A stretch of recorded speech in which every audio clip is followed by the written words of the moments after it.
It's another Leader-Post Rider Rumblings podcast, episode 139, coming at you ahead of the Riders' next home game on Thursday as they are set to face the Toronto Argonauts. But of course, Darrell, as the team returned to practice on Sunday, they were without quarterback Trevor Harris, who has been officially placed on the 6-game injured list with an MCL sprain.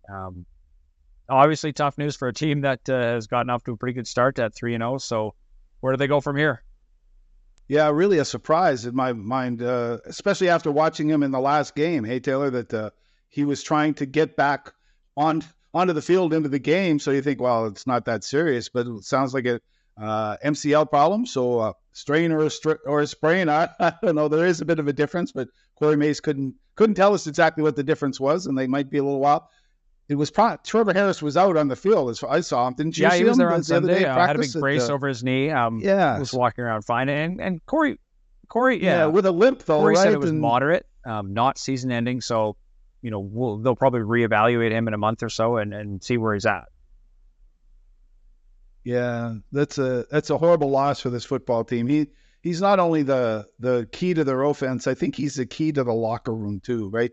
They rally around him. He's taken on. He loves that leadership role. He realizes in the Canadian Football League, the quarterback is the leader, the most important position in the CFL, obviously, and he was handling it pretty well. He still hasn't run, right, Taylor? As you pointed out to me, that one run that he did take off on and got tackled on, he had a bit of a gain, but it was negated by a penalty. So the fact that he's gone 3 games without running the football once tells you that they were very cautious with him anyway.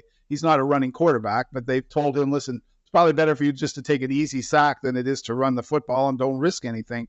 But the risk has happened. And Shea Patterson, did they keep the right guy? Yeah, in training camp, you and I talked about it quite a bit. Yeah, Shea Patterson looked really good ahead of Mason Fine, the veteran quarterback who had started a few games for them. I think they made the right decision, but we're certainly going to see as we move forward. Yeah, and it's unfortunate because it is the second straight year that Harris will miss an extended period of time. Of course, last year they got off to a 3-1 start with Harris, and then he was hurt with an injury to his right knee, missed the rest of the season. This injury not as serious, but he's still going to be out for an extended period of time.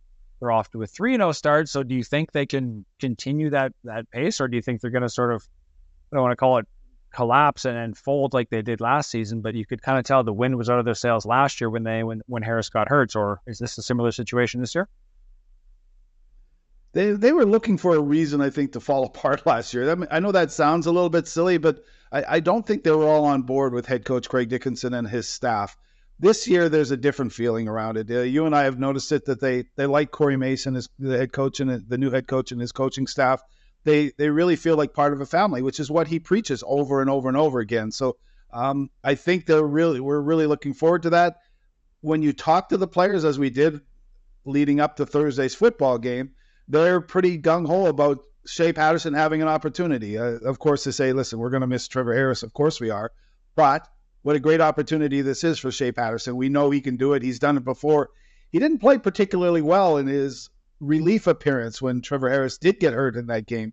And the fact that he didn't, he addressed that to us in this first media scrum, that he wants to play better than he did. I know a lot of people afterwards on phone-in shows and letters that we received said, hey, Shea Patterson played pretty well. No, he didn't play very well. And he knows that as well as anybody does. So I think he's looking for a bit of an upward trend. Yeah, and one of the biggest things for him this week, I think, is just getting those reps, calming himself, because I feel like he was a little bit nervous, a little bit of happy feet, made some ill-advised throws. He wasn't picked off, but I don't think he looked great in the relief duty that he saw. But there's a lot of adrenaline and a lot of nerves when your starting quarterback takes over, and then all of a sudden, hey, you get tapped on the shoulder, you're up. Of course, he always says he's going to be ready to start, but I think having those preparation days, having the reps, having the meetings as the starter, every backup says they're going to prepare like the starter, and sure, Shea's going to say that, but this is really his time to now not only prepare like the starter, but prepare as the starter with the reps, with the meetings, leading the meeting room. So I assume that'll calm him down as the week goes on. So Thursday's moment won't be too big for him when he makes his first start in the CFL, and he'll sort of take that deep breath and take those sort of moments along the way to just understand that, it is just another football game, even though it is his first start. He did start at Michigan. He started in massive, games over his college career. So he's no stranger to the spotlight, but anytime you're you're getting your first start in the professional league. I think there's still nerves to be attached to that as well. So hopefully he can calm that down a little bit and almost use that to his advantage. Yeah, he can say as much as he wants that he's going to be calm and prepared, no matter, regardless of the situation. But there is a huge difference, especially in Saskatchewan, to go from the backup quarterback who everybody loves to, how's he going to be as the starter, and all that pressure and the focus that goes with it. So I'd be interested to see how he does it. As you say, he's played in front of big college crowds, but it's different when you're a professional. Your livelihood and everybody else's livelihood on the football team kind of depends on how you do. So I think he's going to be nervous, and that's good. You want somebody to be nervous. You see how they respond. What's the old saying? Either you make the moment or the moment makes you. So we'll see how he does. It's funny. It's so interesting watching the dominoes, though, right? After Trevor Harris gets hurt, Shea Patterson, who's kind of been on the sideline, just ready. He goes in, and he even admitted he was a bit surprised that he had to go in and wasn't quite as prepared as he wanted to be. All of a sudden, Jack Cohn, the third stringer, is up throwing the football around too, because now he's closer to getting on the field too. Then they bring in Eric Barrier as their emergency quarterback, and probably will add him to the roster. The dominoes keep falling, right? You have to have everything in place just in case, and everybody is one step closer to being ready. They won't be as good without Trevor Harris, but they have to be ready to be at least comparable, and obviously they want to keep this winning streak alive. And playing the Toronto Argonauts isn't going to be an easy task. Obviously will come on as the third string, and he's an interesting guy because he did not look good in his preseason game in Saskatchewan. Threw a couple interceptions for the Bombers and then was cut. Went back home to LA, was looking around for jobs, and the Riders called him.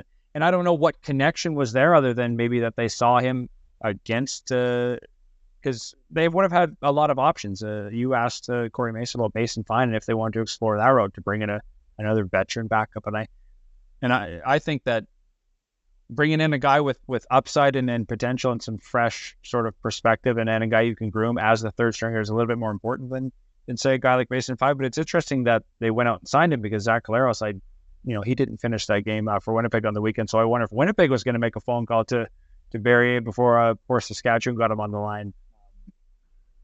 Yeah, that's not a bad thought. Maybe they did. They were one step ahead, because Barrier practiced with the football team on Sunday, and he arrived in Regina from LA via Air Canada, because the WestJet was going on strike that day. He got there at like 9:15 Sunday morning, and was ready to practice, and stayed afterwards to learn a few things from some of the veterans.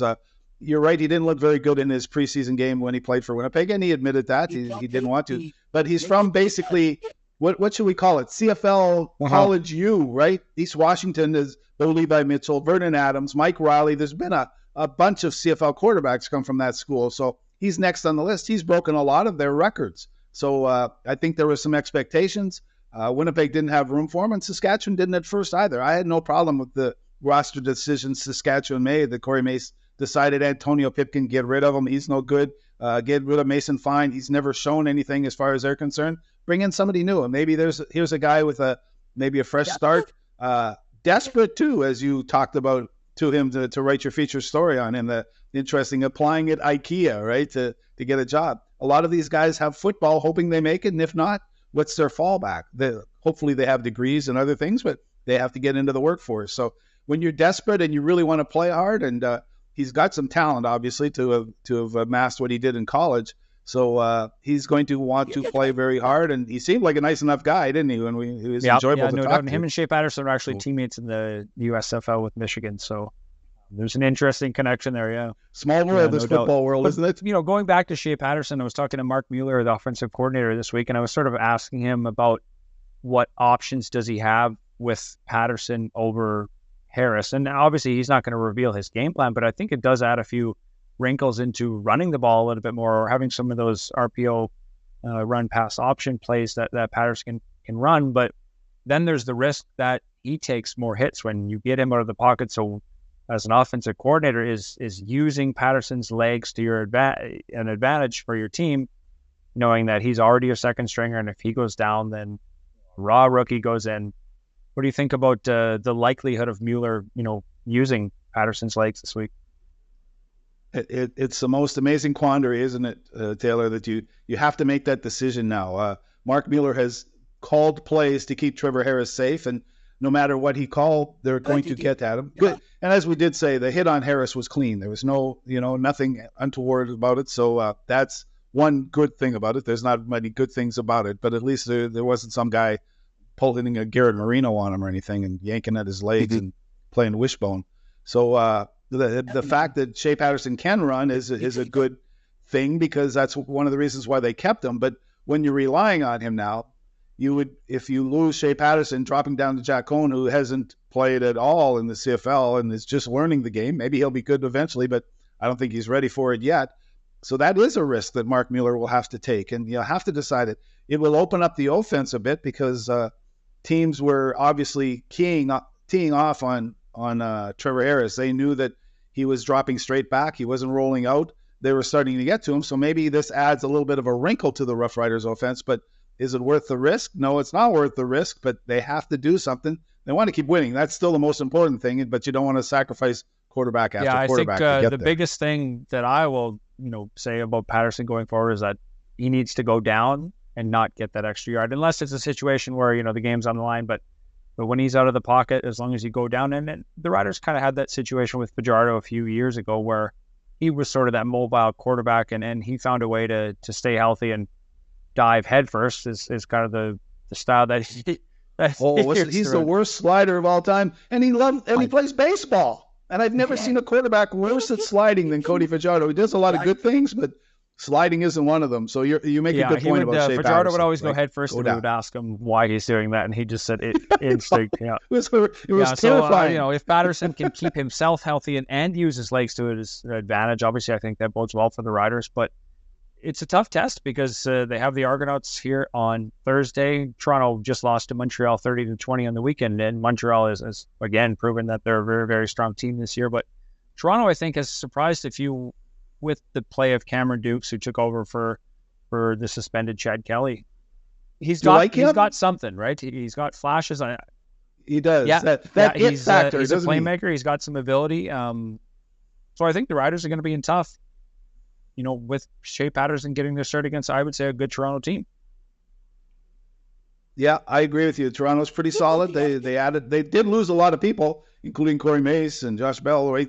Some of their coaches, AJ Ouellette, who not finally contributed. That's unfair, but who started contributing a little bit more in the last game. So Toronto lost a few players, but have reloaded pretty well, especially thinking that their quarterback is suspended for half the season. Cameron Dukes, to me, has played well enough and is showing enough promise that when Chad Kelly is ready to come back from his suspension, what do you do if you're the Argonauts? Who wants that much trouble? I'd just dump them, but that's different. This is a team that's keeping John Murphy on their staff, despite the fact that he handled that whole situation so badly. He's still basically their assistant general manager. So the Argonauts aren't want to make those changes like that. But the way Cameron Dukes is playing, I say, leave him in. He's an exciting young man. He's as polite as everybody. The media all says he's great to deal with. The team seems to like him.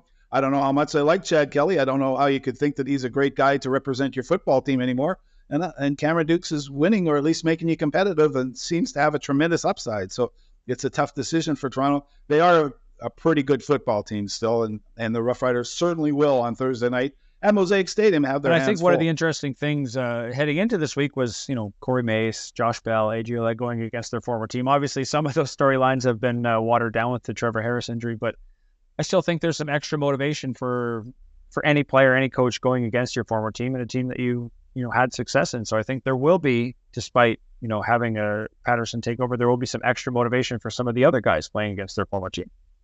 Yeah, there always is. The honest ones admit it. The other ones just deny it, right? And say, oh, no, it's just another game. It's not always just another game. When you're playing somebody who you were with before, not that you always want to show them up. You just want to say, see, I'm a good player. And is there more motivation? Don Matthews always used to say, if you're not playing your absolute hardest every game and you say, I'm going to play extra hard against the Toronto Argonauts because they let me go or because I played there before, then you're cheating yourself and you're cheating your teammates. So, but there always is that extra little edge that you're always thinking, you know what, I want to show them. And because you respect them, you respect them as teammates quite often. So there is that little bit of extra edge. And Corey Mace, they didn't want to lose him, but he's going to say, oh, okay, see, I made a good decision by coming to Saskatchewan. I'm a head coach of a good football team. you guys, I wish you guys nothing but the best, except when you play against us.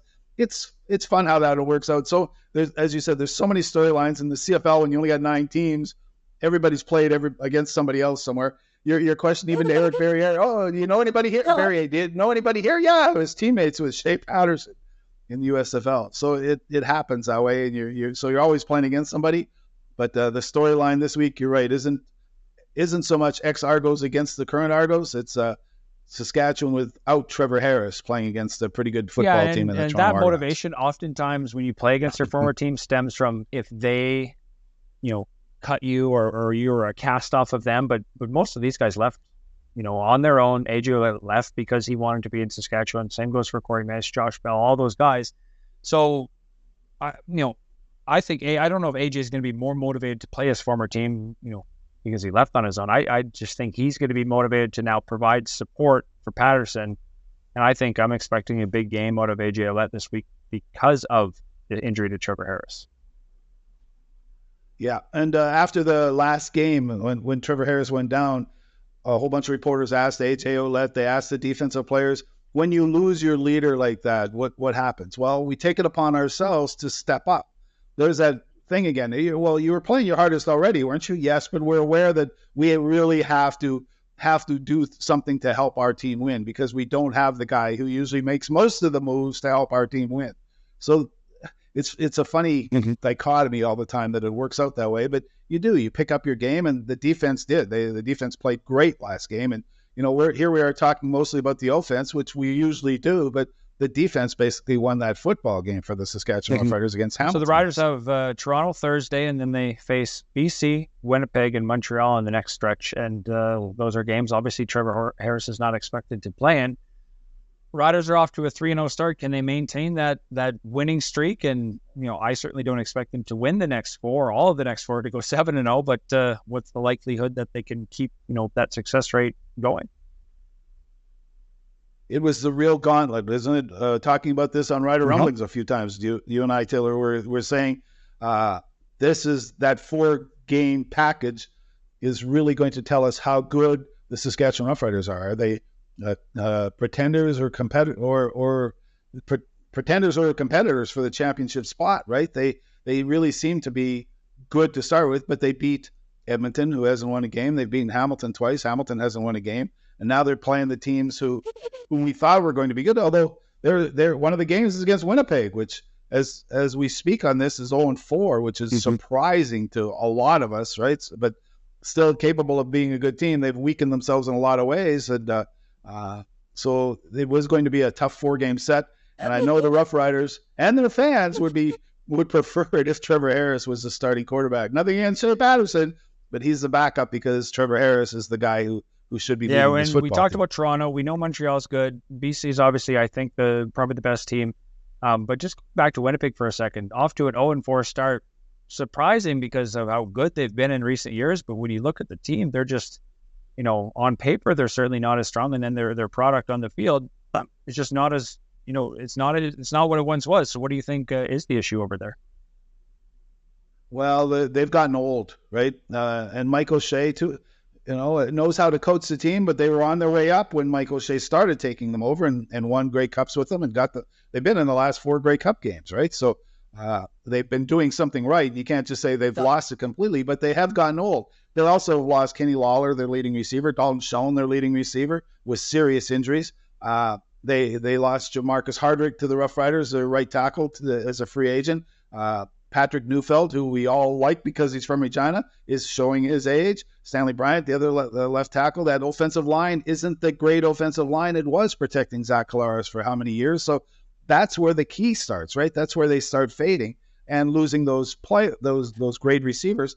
Adam Bighill, a Hall of Fame middle linebacker. Willie Jefferson, one of the best defensive ends I've ever seen in the Canadian Football League. They're not spry football players anymore. Jefferson hasn't done much. You just keep expecting him to take over a game, which he's done for so long, as has Adam Bighill, and they're not anymore. You can usually afford to have 1 or 2 older guys, veteran guys, to carry you around.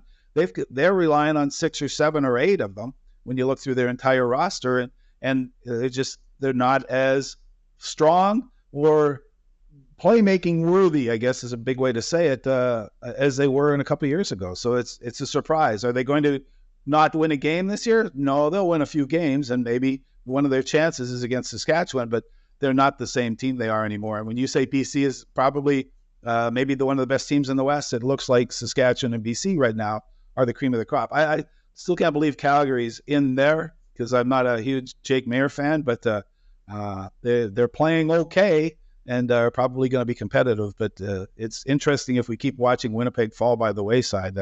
That's I still still think Calgary is. I don't know how they beat Winnipeg on the weekend. It was a game which really neither team should have won because it was so bad. But somebody had to win, and it should have been one of those games where it was a tie because neither team deserved to win. But it'll be interesting to see. Back to the Riders. It'll be interesting to see how they fare with Shea Patterson at the helm on Thursday. So, final thoughts ahead of the game for the Riders on Thursday. Yeah, watching Toronto lose to Montreal. Montreal's defense was what really, Cody Fajardo, the quarterback, and he's got some good receivers. He and Philpott have connected. It's amazing how well they're playing together, and they're making the plays they have to on offense. But that Montreal defense has just been outstanding, right? It's still wrong that Sean Lemon is playing for that football team, right? That he's a defensive end. He should be suspended for betting on his team. That's a no-brainer. And they tried to suspend him. He's back playing, and he's a part of it. He's a piece of it. And that's when you hear Cody Fajardo talk, they've got that chip on their shoulder, which he's always loved to carry around. And I think that's part of it too, that they're carrying around a chip on their shoulder, thinking the entire league is out to get them. And they're the Grey Cup champions, for crying out loud. They're a good football team, and they're pretty strong, really strong on offense. And Jason Moss is doing a great job, head coach. But that defense by Noel Thorpe is just playing unbelievably well. And that's, I think, how Montreal beat Toronto. And if Saskatchewan can get its defense playing as well as it should, it hasn't been a great defense so far. They played a great game against Hamilton, probably won that one, but we're expecting a lot more out of that Saskatchewan defense, aren't we? And if they get a real good performance out of the defense against Toronto, I agree with that. I think it will come down to defense, but also, as I mentioned, if AJ Ouellette has a big game and kind of carries this team on his back and takes the pressure off of Patterson, I think Patterson will be just fine. I don't think he's going to throw for 300 and 3 touchdowns, but I think if he puts together, or if Mueller puts together an effective game plan that uses some pass and more run with Patterson, with Ouellette, I think that's how they'll be successful. So we'll see if the Argonauts have an answer for what I expect will be a run-heavy Riders game plan on Thursday. Yeah, I agree with you. They have to run the football. They started to against Hamilton. Ouellette got some openings. They were throwing the football to him and running him outside a little bit, more so than you expect, because you think of AJ Ouellette as a straight up the middle runner, but they got him going, and I think that's going to be a huge, huge part of All the right, game well, that's Toronto. it for episode 139 of the Rider Rumblings podcast. So, Darrell, thanks again for joining us, and we'll talk to you next week. You bet, Taylor. See you at practice.